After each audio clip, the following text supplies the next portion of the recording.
Now, question number 25 is prove that cos 6x equal to 32 cos raised to power 6x minus 48 cos raised to power 4x plus 18 cos square x minus 1. Again left hand side we have to prove left hand side is equal to right hand side. और हम यहाँ ये फिर से देख पा रहे हैं कि यहाँ सिंगल एंगल्स हैं और यहाँ पर मल्टीपल एंगल है। और यहाँ पर मल्टीपल एंगल्स वो है जिसमें से जिसकी हमने आइडेंटिटी कहीं नहीं पढ़ी है। तो फिर से हमें ये सोचना पड़ेगा क्या हम इस मल्टीपल एंगल को किसी ऐसे एंगल में चेंज कर सकते हैं जिसमें हमारे पास डबल ऑफ एंगल या ट्रिपल ऑफ एंगल की आइडेंटिटी बन जाए। यस, ये हमारे पास जो 6x है इसको हम कन्वर्ट कर सकते हैं 2 इंटू 3 या 3 इंटू 2 में। अब यहाँ पर एक चीज़ देखने वाली है, एक चीज़ समझने वाली है कि जैसे हम 6x है इसको हम 2 इंटू 3x लिख सकते हैं या फिर हम इसको 3 इंटू 2x लिख सकते हैं। यहाँ पर अगर हम ये वाला एक्सप्रेशन लेंगे तो यहाँ एक बार डबल ऑफ एंगल की आइडेंटिटी लगेगी, एक बार ट्रिपल ऑफ एंगल की। फिर अगर यहाँ हम ये एक्सप्रेशन लेते हैं तो एक बार पहले ट्रिपल एंगल की आइडेंटिटी लगेगी और फिर नेक्स्ट में जो नेक्स्ट स्टेप होगा उसमें डबल की। अब हम इसमें से कौन सा चूज़ करें? ये जो एक्सप्रेशन है ये दोनों तरीक़ों से सॉल्व हो सकता है, बट हम कौन सा चूज़ करेंगे? ये वाला एक्सप्रेशन। अब इस एक्सप्रेशन को चूज़ करने का रीज़न क्या है कि हम क्या करते हैं, जब हम इसको हम स्प्लिट करते हैं तो जो बाहर वाला हमारा फैक्टर है वो छोटा होना चाहिए और अंदर वाला बड़ा होना चाहिए। तो हमारा जो सम है ज़्यादा लेंथी नहीं रहता, वो थोड़ा सा कम स्टेप्स में हो जाता है। और अगर हम बाहर जो है बाहर जो फैक्टर है वो बड़ा लेते हैं और अंदर जो है वो कम वाला लेते हैं तो ये सम हमारा हो तो जाएगा, हमारा एक्सप्रेशन प्रूव तो हो जाएगा, बट ये जो एक्सप्रेशन है ये थोड़ा सा लेंथी होगा। So we should adopt short way. तो हम ये वाला एक्सप्रेशन लेकर चलते हैं। So we will be taking left hand side is equal to cos 6x and this cos 6x can be written as 2 into cos 2 into 3x। हमने बाहर का जो फैक्टर है वो कम वाला ले लिया। अब फिर हम वही सेम प्रोसीजर लेट 3x इसको सिंगल एंगल में सपोज कर लेते हैं। 3x is equal to theta या ए या कुछ भी हम सपोज कर सकते हैं। तो ये cos थीटा हमारा क्या cos 6x क्या बन जाएगा? That is equal to cos 2 theta. ये cos 2 थीटा के इक्वल बन जाएगा। अब cos 2 थीटा का हमें फॉर्मूला लगाना है। cos 2 थीटा का फॉर्मूला फिर से हम वही डिस्कस करेंगे कि 4 फार्मूलाज पढ़े हैं हमने cos 2 थीटा के। cos 2 थीटा is equal to cos square theta minus sine square theta. फिर ये होता है 2 cos स्क्वायर थीटा माइनस 1 के इक्वल। फिर ये होता है 1 माइनस 2 साइन स्क्वायर थीटा के। और फिर ये होता है 1 minus ten square theta upon 1 plus ten square theta. ये 4 आइडेंटिटीज़ हैं। अब इनमें से कौन सी आइडेंटिटी अप्लाई करें हम इधर देखेंगे राइट हैंड साइड में। राइट हैंड साइड में क्या है कि हमें एक तो ये दिख रहा है कि सारे कॉस हैं इसके अंदर, तो हम ये वाली आइडेंटिटी ले सकते हैं। लेकिन एक चीज़ और भी दिख रही है, यहाँ -1 है और -1 भी हमें यहाँ मिल रहा है। तो simply we can have an idea that we must apply this identity, क्योंकि साइन कहीं है नहीं, ये नहीं लगा सकते, ये नहीं लगा सकते, 10 कहीं नहीं है, ये नहीं लगा सकते, तो बाकी हमारी ये आइडेंटिटी बची।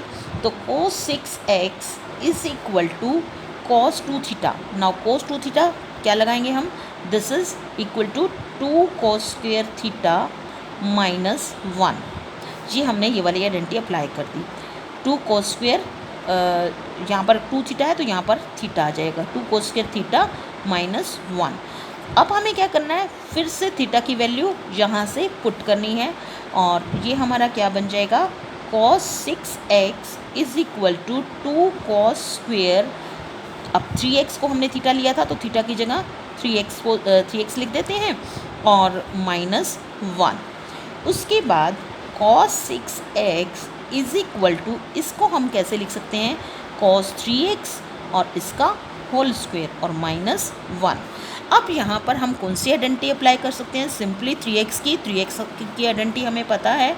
cos 6x is equal to 2 और इस cos 3x की आइडेंटिटी क्या है? 4 cos cube x minus 4 cos cube x minus 3 cos x, ये हमारी होगी cos 3x की आइडेंटिटी और माइनस 1।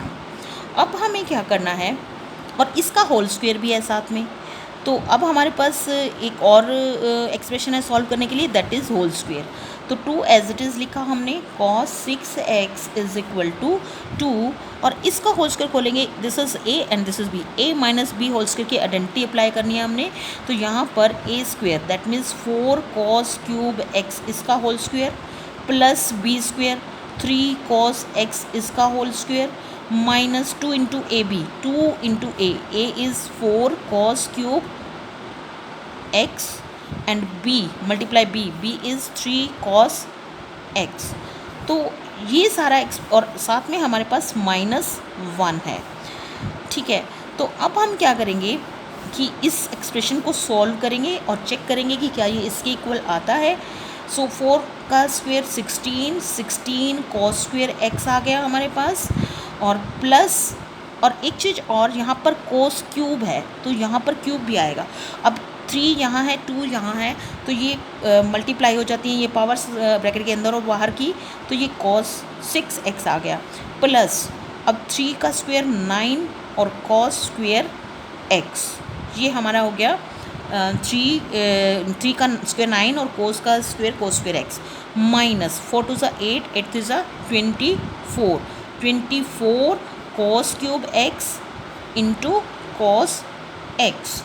तो ये जो हमारा एक्सप्रेशन आया है, इसमें हम ये देख रहे हैं कि ये बेसिस सेम है और इसकी पावर 3 है और इसकी पावर 1 है। तो जब हम इसको सॉल्व करेंगे तो ये cos 4x बन जाएगा।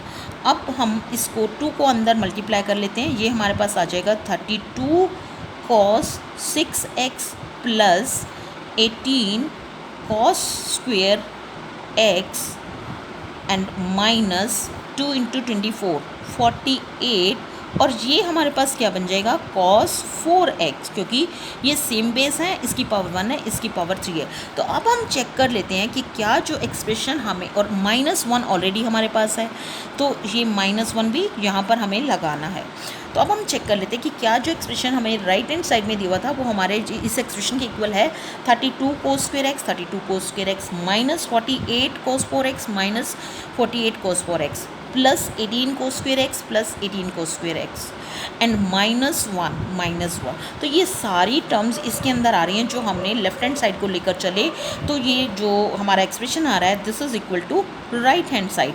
तो हम लेफ्ट हैंड साइड से चले और राइट हैंड साइड के इक्वल हमारी लेफ्ट हैंड साइड आ गई, and in this way we have solve this expression. और हमें ये नेसेसरी याद रखना है कि जो भी हम स्प्लिट करेंगे एंगल, उसमें जो हमारा फैक्टर है, जो छोटे वाला फैक्टर, अगर हमें 2 तरीक़ों से इसको सॉल्व कर सकते हैं, तो छोटे वाला जो फैक्टर है वो हमें बाहर लेना है और बड़े वाला अंदर। तो हमारा एक जो एक्सप्रेशन है वो थोड़ा सा शॉर्ट में प्रूव हो जाएगा, otherwise this will become lengthy and you should not waste your time if you can do with the shorter method. तो आपको इस तरीके से करना है। और एक चीज़ और मैं रिपीट करना चाहूँगी यहाँ पर कि again I want to repeat that you have to learn these identities, trigonometrical identities very well of this chapter 3, and then you will be succeeding in proving all these trigonometrical expression in a very perfect manner. Thank you.